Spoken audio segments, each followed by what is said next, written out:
वैसे ये जो WWE का नया इंट्रो है भाई, इसमें मैं हमेशा ब्रॉक लेसनर को ढूंढता हूँ कि कहीं ना कहीं तो दिख जाए, लेकिन मुझे तो कहीं नजर नहीं आता। तुम्हें कहीं नजर आए तो मुझे बताना। वेल, मंडे नाइट रॉ की शुरुआत होती है। पैट मैकअफी और माइकल कॉल रिंग के अंदर खड़े होते हैं और ये अनाउंसमेंट करते हैं कि नई जो वुमेन्स चैंपियन है वो क्राउन की जाएगी एक बैटल रॉयल मैच के दौरान, क्योंकि आज के मेन इवेंट में एक बैटल रॉयल मैच होगा वुमेन्स का। जो जीतेगी वो नई वुमेन्स वर्ल्ड चैंपियन बन जाएगी। और इसके बाद शो के ऊपर आते हैं जे ऊसो और यहाँ पर हमें एक ऑफिशियल पोस्टर भी नजर आ जाता है बैकलैश फ्रांस में Damien priest versus Jey Uso के मैच का। उसके बाद जे ऊसो अपने स्टाइल में कहते हैं मेन इवेंट जे ऊसो तुम्हारे शहर में आ चुका है। जे ऊसो अपनी ईट वाली एनर्जी के साथ यहाँ पर अपना प्रोमो कट करते हैं और वो कहते हैं कि मैं मेन इवेंट जे ऊसो हूँ और ये चीज मैं साबित करूंगा बैकलैश में चैंपियन बन के। लेकिन उसके बीच में है सिर्फ डेमियन प्रीस्ट और ऐसा कहते ही भाई डेमियन प्रीस्ट अपनी चंगादड़ वाली एंट्री करके आ जाते हैं। तो देखो भाई मैंने कितना परफेक्ट स्क्रीनशॉट लिया है, मतलब भाई वो पंख जो है वो बिल्कुल डेमियन प्रीस्ट के ऊपर जच रहे हैं। नजर आता है कि हाँ भाई ये बंदा एक खूनी चंगादड़ी है, यानी कि डेमियन। वेल भाई देखकर काफी अच्छा लगता है कि जो मेन इवेंट जे ऊसो है और हमारे नए वर्ल्ड चैंपियन वो जो है और मंडे नाइट रॉ की शुरुआत करते हैं, क्योंकि काफ़ी लोगों का कहना था कि भाई कहीं डेमियन प्रीस्ट इस चैंपियनशिप को मिड कार्ड ना बना दे। लेकिन यहाँ पर भाई ओपनिंग के तौर पर आते हैं, जैसे सेथ रॉलिन्स आते थे ऑब्वियसली, और यहाँ पर वो जे ऊसो से काफ़ी अच्छी बातें करते हैं। वो कहते हैं कि हम दोनों साथ में पार्टी भी कर चुके हैं और तुमने कहा था कि हम दोनों अगले होने वाले हैं नेक्स्ट बिग थिंग्स, लेकिन तुम सही थे, हम हैं नेक्स्ट बिग थिंग्स, लेकिन सिर्फ मैं हूँ, क्योंकि मेरे पास ये वर्ल्ड चैंपियनशिप है और मैं नाव हूँ, यानी कि मैं अभी हूँ, अब मैं अगला नहीं रहा हूँ। और मैं तुम्हारी बहुत इज्जत करता हूँ। तुम जो ईट वाली पाइप्स लेकर आते हो काफ़ी मज़ा आता है। तुमने मुझे पिछली बार काफ़ी धोया था काफ़ी सारे मैचेस में। पिछले साल हमारे बीच में चीज़ें सही नहीं थी और इसलिए मैं तुम्हारी इज्जत करता हूँ और इसलिए मैं चाहता था कि तुम जजमेंट डे में आओ, लेकिन तुम आए ही नहीं। देन भाई यहाँ से डेमियन प्रीस्ट ऐसी अच्छी बातें करके यहाँ से जाने लगते हैं, लेकिन जे ऊसो से रोकते हैं कि नहीं, इतनी अच्छी बातें करो तो ऐसे ही कैसे चले जाओगे, थोड़ी सी मेरी भी तो सुन लो। तो जे ऊसो यहाँ पर भाई पहले तो वो पूरी तरीके से यहाँ पर गाली देकर यहाँ पर बात करते हैं। भाई वो डेमियन प्रीस्ट है, डेमियन प्रीस्ट भाई इतने अच्छी बातें करके गए हैं, रिस्पेक्ट दिखा रहे हैं, और ये बंदा भाई हाँ भाई वैसे भी किसका भाई है, द रॉक का भाई है। भाई गाली दिए बिना भाई थोड़ी ना काम चलेगा। वो सीधा यहाँ पर रिया रिप्ली के ऊपर डोमिनेट करता है कि तुम मुझे एक टैग टीम की तरह देखते हो कि मैं हमेशा एक टैग टीम में रहा हूँ और अब मैं मेन इवेंट के तौर पर यहाँ पर कुछ नहीं कर सकता हूँ, ऐसी चीज़ें जे ऊसो कहते हैं। लेकिन तुम देखो खुद को, तुम जजमेंट डे के लीडर हो, लेकिन जानते हो तुम क्यों लीडर हो? क्योंकि रिया रिप्ली यहाँ पर नहीं, और सच बताऊं तो अब तुम सिर्फ एक कुतिया के चमचे बनकर रह गए। तो भाई ऐसी प्रॉपर चीज़ वो यही कहते हैं। वैसे इससे भी बुरी हो सकती है अगर तुम थोड़ा और डिकोड करोगे जे ऊसो के वर्ड्स को, तो यहाँ पर फिर मामला थोड़ा गर्म हो जाता है। लेकिन पीछे से जेडी आकर जो है वो अटैक करने लगता है जे ऊसो के ऊपर। लेकिन यहाँ पर साफ नजर आ रहा था कि भाई डेमियन प्रीस्ट ऐसा बिल्कुल नहीं चाहते थे, और जब जे ऊसो सुपर किक लगाने के लिए जाते हैं जेडी को, तो जेडी हट जाता है और वो डेमियन प्रीस्ट को सुपर किक लग जाती है। वेल, जे ऊसो भी डेमियन को सुपर किक नहीं चढ़ना चाहते थे।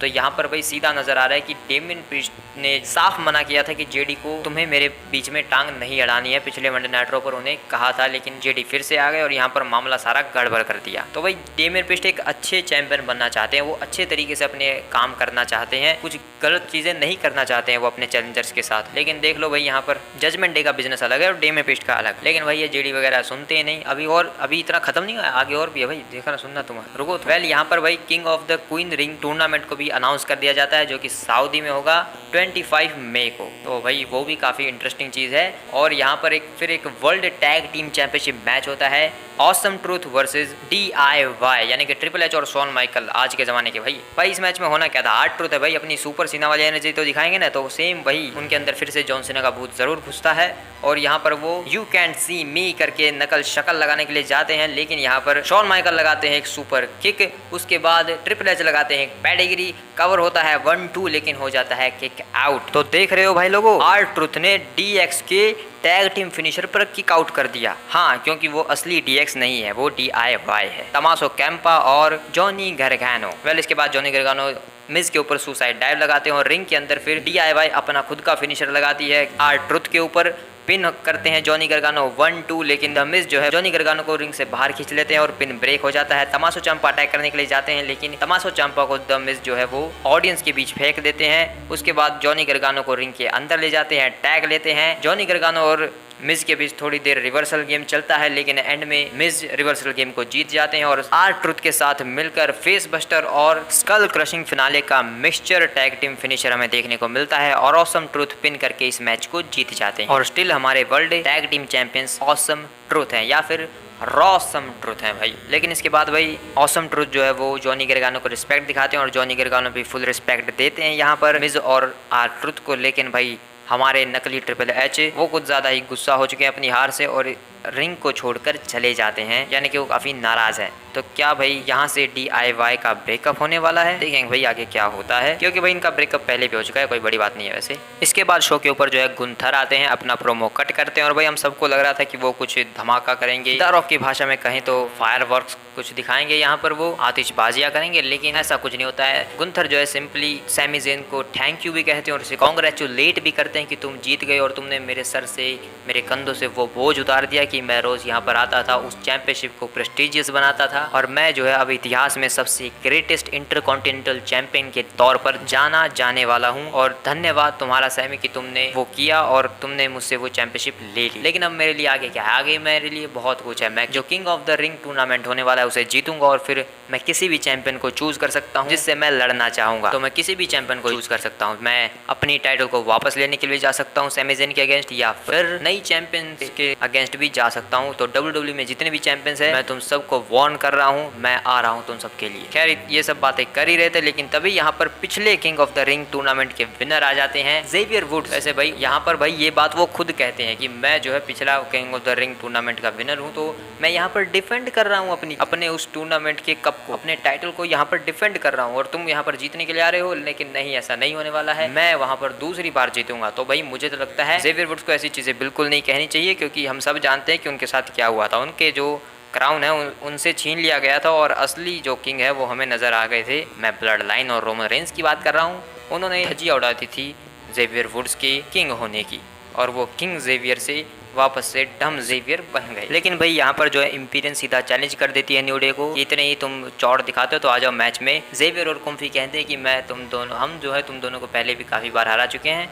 गुंथर लड़ता तो कुछ बात भी बनती, लेकिन गुंथर यहाँ पर नहीं लड़ते हैं। इम्पीरियम वर्सेस न्यू डे का मैच होता है, यानी कि Ludwig Kaiser, Giovanni Vinci versus Xavier Woods and Kofi Kingston. और भाई इस मैच के एंड में जब फिनिशर लगाने के लिए जाते हैं इम्पीरियम, तो ज़ेवियर वुड्स आकर जो है वो धक्का दे देते हैं टॉप रोप से लुडविग केजर को, जिस वजह से फिनिशर हो जाता है बेकार और न्यू डे लगाती है अपना फिनिशर जियोवाने विंची के ऊपर और पिन होता है 1 2 3 और यहाँ पर न्यू डे जो है इस मैच को जीत जाती हैं, जिससे गुंथर बिल्कुल भी खुश नहीं है और यहाँ से वो पूरी तरीके से फ्रस्ट्रेटेड होकर लुडविग केजर के ऊपर चिल्लाकर यहाँ से निकल जाते हैं, क्योंकि ये डिसरिस्पेक्ट है गुंथर के लिए। लेकिन भाई लुडविग केजर भाई वो यहाँ पर भाई ये पता नहीं है भाइयों वाला प्यार कहाँ से उमड़ पड़ा उनके अंदर कि वो जियोवाने विंची को हक कर रहे हैं, उनकी चुम्मी चाटी कर रहे हैं उनकी और कह रहे हैं कि मैं तुम्हारे साथ हूँ, टेंशन मत लो। वो नहीं है तो क्या हुआ? और भाई आजकल WWE में जब भी ऐसी चीज़ें हो तो समझ जाओ आगे क्या होने वाला है। और यहाँ पर वही होता है। लुडविग केजर जियोवाने विंची को पूरे रिंग साइड के ऊपर दौड़ा दौड़ा कर भगा कर नीचे डाल कर भाई बुरी तरीके से यहाँ पर ब्रूटली उनकी धज्जियां उड़ा देते हैं यहाँ पर। और जब वो भाई अपना फाइनल मूव करने के लिए जा रहे होते हैं तो ऑफिशियल्स आ जाते हैं और वो जो है लुडविग केजर को यहाँ से जाने के लिए बोलते हैं और लुडविग केजर जाने में लगते हैं, लेकिन वो फिर से भागे हुए आते हैं और अपना फाइनल मूव लगाकर यहाँ से चले जाते हैं। और यहाँ पर जियोवाने विंची की बुरी तरीके से धज्जियां उड़ चुकी हैं। और ये सब करने के बाद वो जो है बैक स्टेज में जाते हैं, गुंथर से मिलते हैं और गुंथर को कहते हैं कि देखो मैंने कहा था ना मैं वो कर लूँगा, मैंने कर दिया वो। और गुंथर भी यहाँ पर खुश हो जाते हैं। तो भाई दोनों की मिली भगत थी भाई, जियोवाने विंची को निकाल दिया शायद इन्होंने। बाकी भाई आगे देखेंगे क्या होता है, क्या ये गुंथर का प्लान था या फिर केजर ने खुद ही किया। वेल इसके दौरान जो ये ऑफिशियल्स आए थे यहाँ पर रोकने के लिए, तो इनके बीच भाई जेसन जॉर्डन भी थे जो कि अब प्रोड्यूसर का काम करते हैं WWE के लिए। वेल इसके बाद भाई यहाँ पर ड्रू मैकिंटायर आते हैं और फिर से यहाँ पर CM पंक की बेइज्जती करने लगते हैं बुरी तरीके से। कहते हैं कि वो सिर्फ तुमसे वादे करता है लेकिन वो सबसे बड़ा झूठा है, वो डरता है, वो खुद से भी डरता है और वो मुझसे भी डरता है। उसने देखो क्या किया, उसने मेरा मौका छीन लिया, उसकी वजह से वो कैश इन हुआ। और देखो उससे भी बुरी बात पता है क्या है, मुझे एक रीमैच तक नहीं मिल रहा है, मुझे उसके लिए नंबर 1 कंटेंडरशिप टूर्नामेंट में जाना पड़ा और मुझे एक रीमैच भी नहीं मिला। लेकिन तभी यहाँ पर शेमस आ जाते हैं और वो कहने लगते हैं कि ये भाई तू क्या कर रहा है मेरे भाई, हम दोनों हमेशा से साथ रहे और मैंने तुम्हें कभी ऐसा नहीं देखा और तुम ये क्या बकवास कर रहे हो, आज के टाइम पर सोशल मीडिया के ऊपर बकवास करते हो और तुम जानते हो तुम क्यों हारते हो, क्योंकि तुम सोशल मीडिया के ऊपर ध्यान देने लगे हो, तुम्हें बस वो लाइक्स और कमेंट्स चाहिए। तुम CM पंक के चक्कर में वहाँ पर हारे थे क्योंकि तुम्हें एक सोशल मीडिया पर ट्वीट डालना था, तुम्हारा मूवमेंट चल रहा था, तुम जीत चुके थे, तुम एंजॉय कर रहे थे, लेकिन तुम्हें वो मूवमेंट चाहिए था, तुम्हें वो मिल गया, लेकिन उसके बाद तुमने सिर्फ एक सोशल मीडिया एंगेजमेंट के लिए अपने पूरे मूवमेंट को बेकार कर दिया और एक चुटकी बजाते ही तुमसे तुम्हारा सब कुछ छिन गया। इसके बाद ड्रू मैकइंटायर थोड़े भड़क जाते हैं और वो शेमस को समझाने लगते हैं कि तुम नहीं समझोगे ये सब क्या हो रहा है। और इन दोनों के बीच भाई वो दोस्ती यारी वाली जो लड़ाई है वो यहाँ पर हमें देखने को मिलती है। बातों बातों में हाथापाई नहीं होती है और ड्रू मैकइंटायर ये कह देते हैं कि तुम्हारा मैच है ना, मैं यहीं पर टेबल के आसपास बैठता हूँ और तुम्हारा पूरा मैच देखता हूँ, मैं देखता हूँ तुम क्या कर दो। तो भाई शेमस का मैच होता है यहाँ पर शिंसुके नाकामुरा के अगेंस्ट, जिस पूरे मैच को भाई रिंग साइड पर बैठकर ड्रू मैकइंटायर देखते हैं। और मैच के अंदर भाई हमें वो ढोलक वगैरह देखने को मिलते हैं शेमस की तरफ से।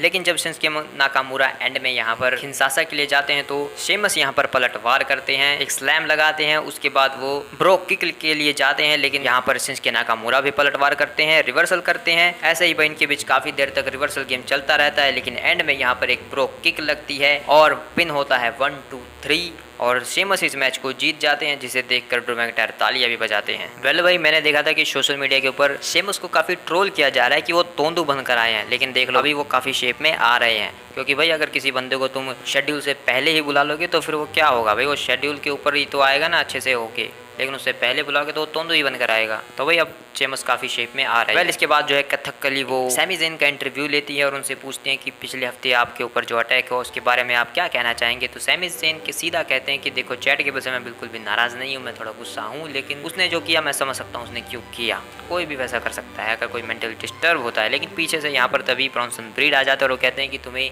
चैट की नहीं मेरी फिक्र होनी चाहिए, क्योंकि तुम्हारे सामने चैट केबल से बड़ी चुनौती है बिग ब्रॉन्सन ब्रीड। और सैमी ज़ेन कहते हैं कि तुम्हें ये चाहिए कभी भी आ जाना, किसी भी वक्त मैं तैयार रहूँगा।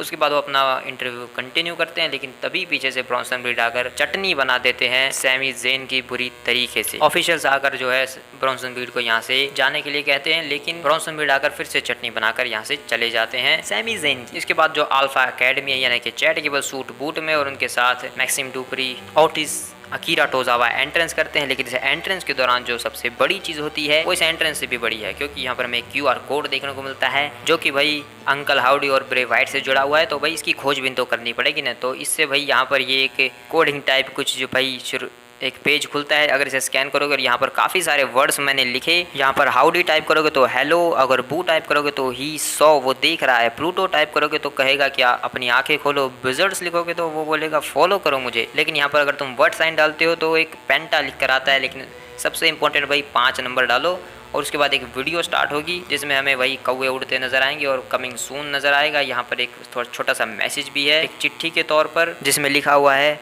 रिमेंबर हु यू आर, याद करो कि तुम कौन हो। वेल इसके बाद मैंने काफ़ी सारे वर्ड्स यहाँ पर टाइप करके देखे जो ब्रे वाइट से रिलेट करते थे, लेकिन उनसे ज़्यादा कुछ हुआ नहीं। लेकिन कुछ वर्ड्स हैं जिनसे काफ़ी कुछ हुआ। अगर तुम वाइट या विडमान लिखोगे तो वो फॉरएवर लिख कर आएगा, अगर तुम रेड लिखोगे तो सर्कल लिख कर आएगा, लेकिन अगर तुम हेल्प लिखोगे तो वो बोलेगा कि उसी की हेल्प करो जो खुद की हेल्प कर सकता है, सबसे बड़ी हेल्प भाई खुद ही कर सकते हो तुम। तो ऐसे ही भाई काफ़ी सारे वर्ड्स तुम यहाँ पर टाइप करके देख सकते हो। बताना तुम भी अगर तुमने कुछ अलग टाइप करके कुछ तुम्हें मिला हो तो। वेल इस वीडियो के दौरान भाई एक सीक्रेट लिंक हमें मिलती है, लेकिन उस लिंक के अगर तुम जाओगे तो वहाँ से एक यूट्यूब वीडियो भी प्ले होती है, लेकिन ज़्यादातर हमें वो जो है रेडिट की ऑफिशियल वेबसाइट पर लेकर जाता है। लेकिन वहाँ पर एक यूट्यूब वीडियो भी आ जाती है जिसमें डेथ के बारे में एक्सप्लेन किया होता है। तो भाई काफ़ी अजीब सी चीज़ें हैं और भाई ऑब्वियसली भाई हाउडी अंकल हाउडी आने वाले हैं काफ़ी जल्दी। आई होप हो सकता है कि भाई बैकलैश में वो चीज़ हो जाए। वेल इसके बाद भाई यहाँ पर चैट केबल जो है अपना प्रोमो कट करते हैं और वो समझाते हैं कि मैंने वो क्यों किया, मैंने वो इसलिए किया, मैं वहाँ पर आसानी से अपना दुख मना रहा था। लेकिन उस सैमी ज़ेन ने क्या किया, वो मेरे सामने आया, उसने अपने लोगों के सामने मेरा हाथ ऊपर उठाया, लेकिन बदले में मैंने भी उसका हाथ रेज कर दिया। और फिर मैं जो है वहाँ पर काफ़ी उदास था और वहाँ से जा रहा था। लेकिन उसने क्या किया, उसे पता था कि मैं वहाँ पर हूँ, मैं देख रहा हूँ सब कुछ, लेकिन वो इंजॉय कर रहा है अपनी बीवी के साथ, अपने लोगों के साथ, जबकि वहाँ पर मुझे होना चाहिए था अपनी बच्ची के साथ। वो मोमेंट मेरा होना चाहिए था, लेकिन वो मेरे सामने वो चीज़ें कर रहा था जानबूझकर, इसलिए मैंने उसके ऊपर अटैक किया। और वो क्या समझता है मैंने उसे ट्रेन किया है, और वैसे भी उसके साथ मैं 3 गधों को और ट्रेन करता हूँ। ऐसे गधों को मैं जो है ट्रेन करता हूँ, जिसमें से ये देखो अकीरा टोजावा, हाँ जब देखो हर वक्त नाचता रहता है, बकवास करता रहता है, और जब मैच की बारी आती है तो हर मैच को हार जाता है।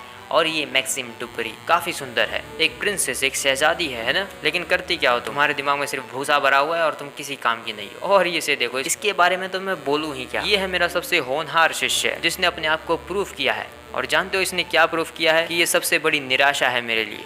इसने ये प्रूफ किया है। नाराज मत हो तुम तीनों, तुम्ही ने कहा था कि मैं तुम्हें असली सच बताऊं कि तुम्हारे अंदर क्या कमियां हैं, मैं तुम्हें वही बता रहा हूँ, तो तुम्हें कोई नाराज होने की बात नहीं है। और अब सुनो, तुम्हें क्या करना है, तुम्हें मेरी मदद करनी है। मैंने तुम तीनों की बहुत मदद की है, लेकिन अब तुम्हें मेरी मदद करती है। मैं चाहे कुछ भी करूँ, चाहे कैसे भी करूँ, लेकिन तुम्हें मुझे वो चैंपियनशिप दिलानी है। अब तुम तीनों साथ में कहो, मुझे तुम वो दिलाओगे, और चाहे कुछ भी हो जाए तुम मुझे वो दिलाओगे।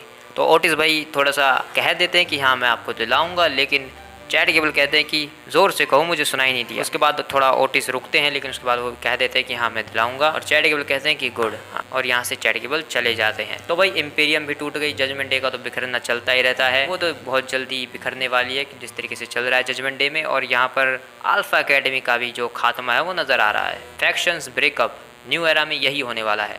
ये है भाई हमारा नया राशन एरा। पहले भाई जजमेंट डे की बात करें तो बैक स्टेज में डेमन प्रीस्ट जो है भड़क जाते हैं जेडी के ऊपर कि तुम क्यों मेरे बीच में टांग अड़ाते हो, मेरे फट्टों में, मेरे काम में क्यों टांग अड़ाते हो, बार बार आते हो तुम, मेरे हर मोमेंट को बेकार कर देते हो, तुम्हारी प्रॉब्लम क्या है। लेकिन डोमिनिक आते हैं और वो कहते हैं कि देखो मेरे को जो है यहाँ पर चोट लग चुकी है, तो मैं तो मैच नहीं लड़ सकता, इसलिए मैं किसी और को लाया हूँ, वो जेडी के साथ आज जो है टैग टीम मैच करेगा। बिल्कुल। और वहाँ पर सेंतोस आ जाते हैं और डेमन प्रीस्ट कहते हैं कि मुझे इसकी शक्ल बिल्कुल पसंद नहीं है, लेकिन क्योंकि मजबूरी है इसीलिए इसको लड़ने के लिए भेजना तो होगा ही। वो सेंतोस को कहते हैं भाई ऐसा। फिर वो जेडी और सेंतोस को दोनों को कहते हैं कि जजमेंट डे को हरवाना मत आज, और जाओ जजमेंट डे का लोहा मनवा के आओ। यहाँ पर जेडी कुछ कहने का ट्राई करते हैं, लेकिन डेमन प्रीस्ट कहते हैं कि अपने काम से काम रखो और अपना काम ध्यान से करो, ठीक है, तुम्हें मेरे फट्टों में टांग लाने की कोई ज़रूरत नहीं है। लास्ट में भी यहाँ पर यही कहते हैं। वैसे डॉम भाई इसके बाद रिकोशेट के पास जाते हैं और वो कहते हैं कि देखो मुझे चोट लग चुकी है, तो मैं तो नहीं लड़ सकता हूँ, लेकिन तुम्हारा मैच तो ज़रूर होगा। और रिकोशेट कहते हैं कि देखो तुम्हें चोट लगी तो इसका सबसे बड़ा दुख मुझे ही होने वाला है, क्योंकि मैं पूरी तैयारी करके आया था तुम्हें धोने के लिए। यार कोई बात नहीं। इसके बाद रिकोशेट यहाँ से चले जाते हैं, लेकिन डॉम जैसे ही मुड़ते हैं उन्हें उनके सामने आ जाती है लिव मॉर्गन भाई, और सिंपली भाई रिया रिप्ली की याद आ जाती है डॉम को। वेल ये नज़ारा जब रिया रिप्ली ने अपनी टीवी पर देखा होगा तो उन्हें कैसा लगा होगा। लेकिन भाई ये जो डॉम है मुझे ये डैशिंग रोड की वाइब क्यों दे रहा है। भाई कोडी रोड्स पहले डैशिंग रोड बनकर आते थे और वो ऐसे ही मुच्छड़ बने में रहते थे, ये ऐसी मुझे क्यों करी है भाई डॉम ने। वेल उसके बाद भाई ये जो टैग टीम मैच है वो होता है अंद्रादे रिकोशेट वर्सेस जेडी एंड सेंतोस। 4 बंदे हाई फ्लायर है भाई, तो मैच भाई हाई फ्लाइंग ही होने वाला था। तो यहाँ पर भाई पूरा मैच हाई फ्लाइंग ही होता है। एंड में जेडी और अंद्रादे आपस में लड़ने लगते हैं, लेकिन सेंतोस और रिकोशेट भी मैच के बीच में घुस जाते हैं। और यहाँ पर जब जेडी और सेंतोस दोनों टॉप रोप से एक साथ एक मूव लगाने की कोशिश करते हैं, लेकिन अंद्रादे जेडी को नीचे फेंक देते हैं, और दूसरी साइड से जेडी जो है रिकोशेट को हरिकेन लगा देते हैं टॉप रोप से, जो सीधा जाकर जेडी के ऊपर ही भारी पड़ता है, क्योंकि रिकोशेट जो है वो जेडी के ऊपर लैंड हो जाते हैं, जिसका फायदा उठाकर अंद्रादे लात की जगह पर कोनी बिठाते हैं सेंतोस को। उसके बाद जेडी को उठाते हैं और अपना हैम्बर स्विंगिंग डीडीटी या फिर भाई ये कोडी रोड्स और डीडीटी का भाई मिक्सचर लगा दिया इन्होंने। हैम्बर डीडीटी और कोडी रोड्स का जो फिनिशर है भाई क्रॉसरोस, उसको मिक्स करके पता नहीं क्या बना दिया है, उसको लगाकर यहाँ पर 1 2 3 करके अंद्रादे इस मैच को जीत जाते हैं और रिकोशेट भी। लेकिन तभी पीछे से आते हैं डेमियन प्रीस्ट धंधा संभालने के लिए, और यहाँ पर पहले तो वो भाई रिकोशेट को लगाते हैं एक रेजर्स एज, उसके बाद अंद्रादे को उठाकर ले जाते हैं साउथ ऑफ हेवन, और उसके बाद जेडी और डॉम के ऊपर भड़क जाते हैं कि तुम दोनों के दोनों गधे हो और तुम बिजनेस को संभालने के लिए बिल्कुल भी लायक नहीं, और सबसे बड़ी बात तुम दोनों को मेरी ज़रूरत है, मुझे तुम दोनों की बिल्कुल भी ज़रूरत नहीं है। तो भाई ऐसा कहते हैं डेमियन प्रीस्ट यहाँ पर। तो भाई देख रहे हो ना जजमेंट डे में भी जो दरारें हैं वो ज़्यादा बढ़ने लगी हैं। ऑब्वियसली भाई मामी जा चुकी हैं तो इन्हें संभालने वाला कोई है नहीं अब, और डेमियन प्रीस्ट अपनी चलाना चाहता है।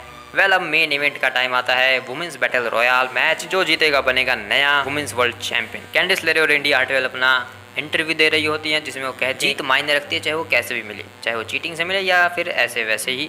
लेकिन भाई पीछे जो है नाया जैक्स और लिव मॉर्गन की आपस में पता नहीं क्यों झगड़ा हो जाता है इनका, जहाँ पर फिर बेकी लिंच आ जाती है और वो जो है माइक लेकर खुद एंकरिंग करने लगती हैं, और बेकी लिंच यहाँ पर काफ़ी अच्छी एंकरिंग करती है कि देखो यहाँ पर पीछे जो है लड़ाइयाँ हो रही हैं और ये मैच देखो, ये देखो बैटल रॉयल की 2 कंटेंडर्स यहाँ पर खड़े हैं और वो उन दोनों को सीधा यही कह देते हैं कि देखो भले ही तुम होंगे और तुम्हारा ये पहला चैंपियनशिप मौका होगा, लेकिन यहाँ पर सिर्फ बेकी लिंच ही जीतने वाली है। और यहाँ पर पूरी तरीके से वो अपने मैच को हाइप करके बैक स्टेज से रिंग के अंदर एंटर करती हैं। तो भैया अब तो लगता है कि ये एक स्टाइल बना दिया है ट्रिपल एच ने कि जब भी मेन इवेंट होगा तो सुपरस्टार ऐसे ही एंट्रेंस करेंगे कैमरा के साथ। और एंड में होता है भाई मेन इवेंट में ये वुमेन्स वर्ल्ड चैंपियनशिप के लिए बैटल रॉयल, जिसमें स्टार्टिंग में भाई सारी जो वुमेन्स हैं वो पाइपर नेविन और नाया जैक्स को धोने लगती हैं, लेकिन उसके बाद नाया जैक्स और पाइपर नेविन दोनों को सारी वुमेन्स को दूर फेंक देती हैं और फिर आपस में लड़ने लगती हैं। लेकिन जो सबसे पहला एलिमिनेशन होता है वो होता है कैंडिस लरे का भाई, जिससे इंडी हार्टवेल भड़क जाती है और फिर उसके चक्कर में भाई इंडी हार्टवेल भी एलिमिनेट हो जाती हैं और फिर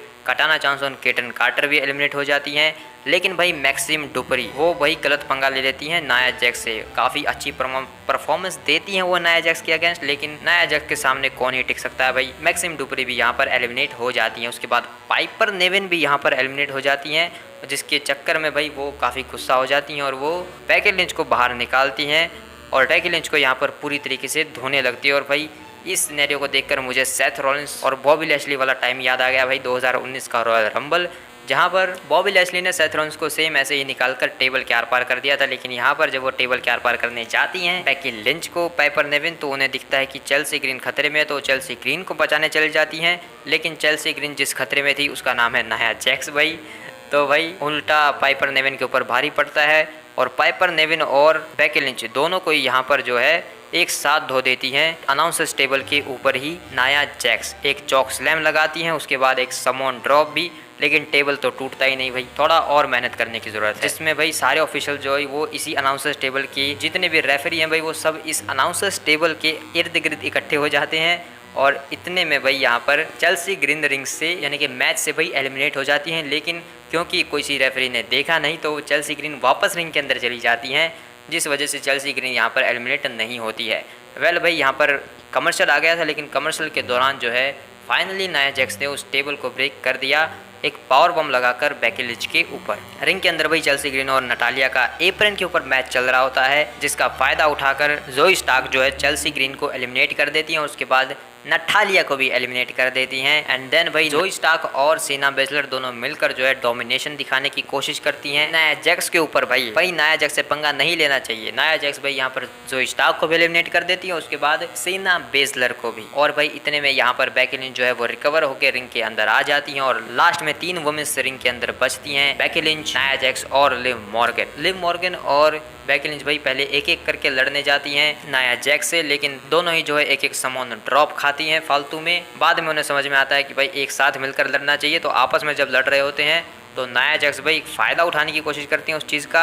तो भाई नाया जैक्स जब दोनों को एक साथ एलिमिनेट करने की कोशिश करती हैं तो वो बेकी और लिव जो है एकता दिखाती हैं और एक साथ जो है एक सुप्लेक्स लगाने की कोशिश करती है नाया जैक्स को, लेकिन नाया जैक्स भाई दोनों को उठाकर रिवर्स सुप्लेक्स लगा देती है। उसके बाद टॉप रोप से अपने फिनिशर के लिए जाती हैं दोनों के ऊपर, लेकिन बेकी लिंच उठती हैं और धक्का दे देती हैं नाया जैक्स को, लेकिन नाया जैक्स एलिमिनेट नहीं होती हैं और वो रोप्स के पास थी। तो भाई रोप्स के पास ऑब्वियसली भाई लिव मॉर्गन का फिनिशर होता है, तो वो लगता है यहाँ पर। उसके बाद टॉप रोप से जो है एक लेग ड्रॉप लगा देती हैं बेकी लिंच और यहाँ पर फाइनली नाया जैक्स एलिमिनेट हो जाती हैं। और अब ये जो वर्ल्ड वुमेन्स चैंपियनशिप मैच है वो हो जाता है सिर्फ और सिर्फ Liv Morgan versus Becky Lynch के बीच। दोनों भाई काफ़ी देर तक एक दूसरे से लड़ती हैं। एप्रन के ऊपर जब ये लास्ट में मैच चला जाता है तो लिव मॉर्गन अपना फिनिशर ट्राई करती हैं, लेकिन बेकी लिंच लास्ट में यहाँ पर एक 1 हैंडल स्लैम लगाती हैं एप्रन के ऊपर लिव मॉर्गन को और लिव मॉर्गन यहाँ पर एलिमिनेट हो जाती है और हमारी जो नई वुमेन्स वर्ल्ड चैंपियन है वो बेकी लिंच बन जाती हैं। तो भाई इस पहले तो तुम भाई इस बेकी लिंच के गियर को देखो,